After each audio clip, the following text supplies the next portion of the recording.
Hey everyone, today's video we will be watching is called The Price of Not Choosing Yourself. And I just thought the title and thumbnail is pretty interesting, so I wanted to hear what they have to say and then also give my opinion. So let's check it out. Now, fear is going to be a player in your life, but you get to decide how much. You can spend your whole life imagining ghosts, worrying about the pathway to the future, but all there will ever be is what's happening here. You know, that kind of goes into what I mean by live life with intention, because if you're actively looking for certain things, and you might actually find more opportunities for your life than not. Your mindset is basically what's holding you back most of the time. And the decisions we make in this moment, which are based in either love or fear. That's a very simplistic way to put it. Decision making isn't just love and fear, to be honest, and it's very complex, honestly, but especially if you're giving a speech, you don't want to just break everything down, so it makes sense. So many of us choose our path out of fear disguised as practicality. Yeah. What we really want seems impossibly out of reach and ridiculous to expect, so we never dare to ask the universe for it. I'm saying I'm the proof that you can ask the universe for it. The universe. My father could have been a great comedian, but he didn't believe that that was possible for him. And so he made a conservative choice. Instead, he got a safe job as an accountant. Wait, and that's when I was me. 12 years The hell? old, he was let go from that safe job. And our Oh, family that's had gonna to do be whatever me. we could to survive. I learned many great lessons from my father, not the least of which was that you can fail at what you don't want. So you might as well take a chance on doing what you love. I guess it's the argument of It's not the only choice thing he versus taught me, force. though. You know, I watched the effect of my father's love and humor and how it altered the world around me. And I thought, that's something to do. That's something worth my time. It wasn't long before I started acting up. You know, people would come over to the house and they'd be greeted by a 7-year-old throwing himself down a large flight of stairs. They would say, "What happened?" And I would say, "I don't know. Let's check the replay." I'd go back to the top of the stairs and come back down in slow motion.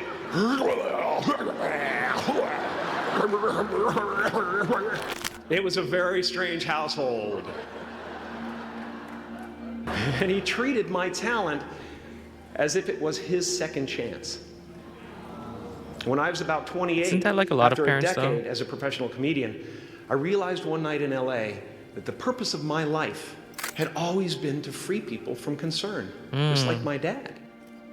And when I realized this, I dubbed my new devotion the Church of Freedom from Concern.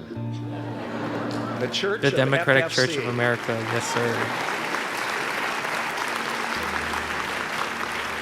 And I dedicated myself to that ministry. What's yours? How will you serve the world? What do they need that your talent can provide? That's all you have to figure out. As someone who's done what you're about to go and do, I can tell you from experience, the effect you have on others is the most valuable currency there is. Because everything you gain in life will rot and fall apart, and all that will be left of you is what was in your heart. My choosing to free people from concern got me to the top of a mountain. Look where I am. Look what I get to do. Everywhere I go. I'm going to get emotional because when I tap into this, it really is extraordinary to me. I did something that made people present their best selves to me wherever I go. He did? I am at the top of the mountain, and I was, and the only one I hadn't freed was myself. And that's when my search for identity deepened. I wondered who I'd be without my fame. Who would I be if I said things that people didn't want to hear? But you guys are so ahead of the game. You already know who you are.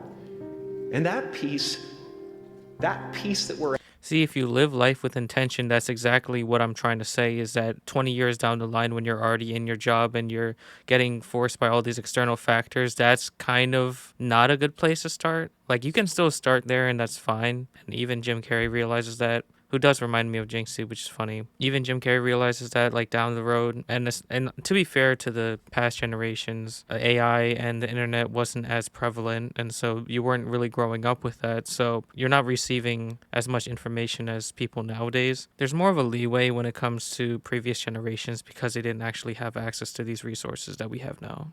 after lies somewhere beyond personality. beyond the perception of others, beyond invention and disguise, even beyond effort itself. You can join the game, fight the wars, play with form all you want, but to find real peace, you have to let the armor go. Your need for acceptance can make you invisible in this world. Don't let anything stand in the way of the light. I get what he's trying to say, like people pleasing to a certain extent is losing yourself. And honestly, at the end of the day, like once you get all that validation and success, the only thing you really want is to understand yourself, to be honest. So, makes sense. That shines through this form. Risk being seen in all of your glory.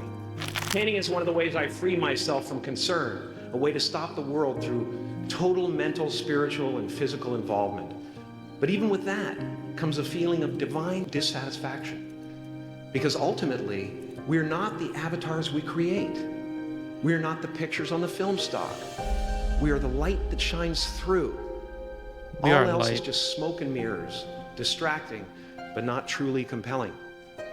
I've often said that I wished people could realize all their dreams and wealth and fame, and so that they could see that it's not where you're going to find your sense of completion.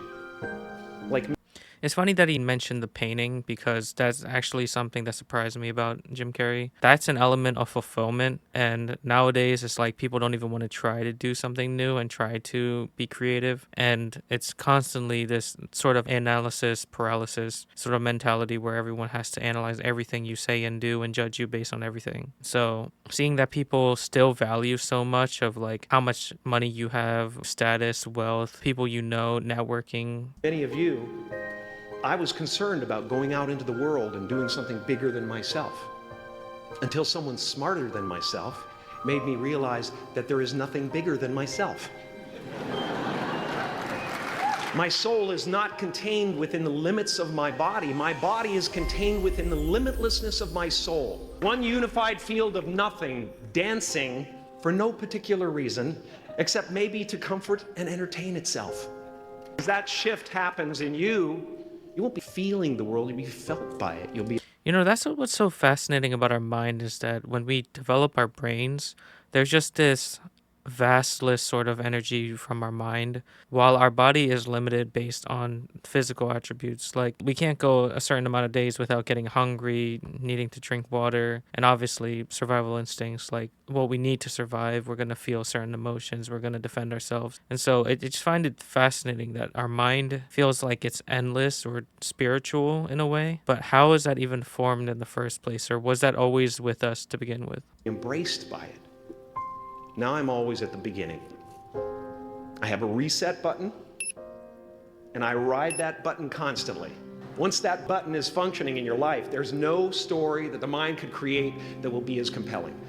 The imagination is always manufacturing scenarios, both good and bad, and the ego tries to keep you trapped in the multiplex of the mind. Our eyes are not viewers, they're also projectors that are running a second story over the picture that we see in front of us all the time. Fear is writing that script, and the working title is, I'll Never Be Enough. Now you're gonna look at a person like me and say, how could we ever hope to reach those kind of heights, Jim? This is the voice of the ego. And if you listen to it, there will always be someone who's doing better than you. No matter what you gain, ego will not let you rest. It will tell you that you cannot stop until you've left an indelible mark on the earth, until you've achieved immortality. What the? How tricky is this ego that it would tempt us with the promise of something we already possess? Relax and dream up a good life. And as far as I can tell, it's just about letting the universe know what you want. Why do people even care what they leave on this earth? Like, let's be for real. Like, I don't really care what we leave on this earth. I just care that people actually, like, get a hold of their life and live the life that they want. It sounds so simplistic and so obvious of an answer, but most of the times people just let the waves take them back into the ocean. And working toward it while letting go of how it comes to pass. Your job is not to figure out how it's going to happen for you, but to open the door in your head. And when the door opens in real life, just walk through it. And when I say life doesn't happen to you, it happens for you, I really don't know if that's true. I'm just making a conscious choice to perceive challenges as something beneficial Choice. so that I can deal with them in the most productive way. You'll come up with your own style. That's part of the fun. Oh, and why not take a chance on faith as well? Not religion, but faith. Not hope, but faith. I don't believe in hope. Hope is a beggar. Hope walks through the fire and faith leaps over it. You are ready and able to do beautiful things in this world. And after you walk through those doors today, you will only ever have two choices: love or fear.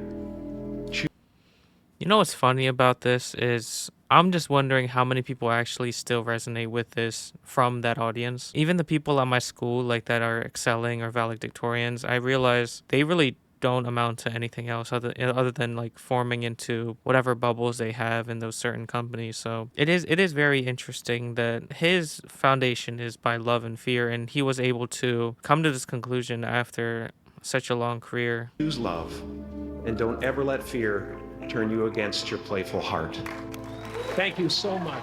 Yeah, honestly, that was a great video. I guess the only way like you were ever to realize what Jim Carrey is saying like in the future, like if you just naturally stumble across it, is if you are very successful already and then you realize like what's next in my life. Because once you already have the wealth, the status, the fame, like there's nothing else to it. And so that's when you realize you want to scale your life, you want to do different things, you want to be yourself, understand yourself. If you are proactive like me and you want to figure it out early, that's exactly why we're trying to be self-reflective and proactive now, so that later down the line we don't have to spend 20 plus years searching. We can already have a head start to do so. Overall, I enjoyed this video. Thanks for watching. I'll see you on the next one. Peace. If you want a place to reflect, ask questions, share ideas, or talk with people who are trying to live their life intentionally, you can join my Discord server in the description below.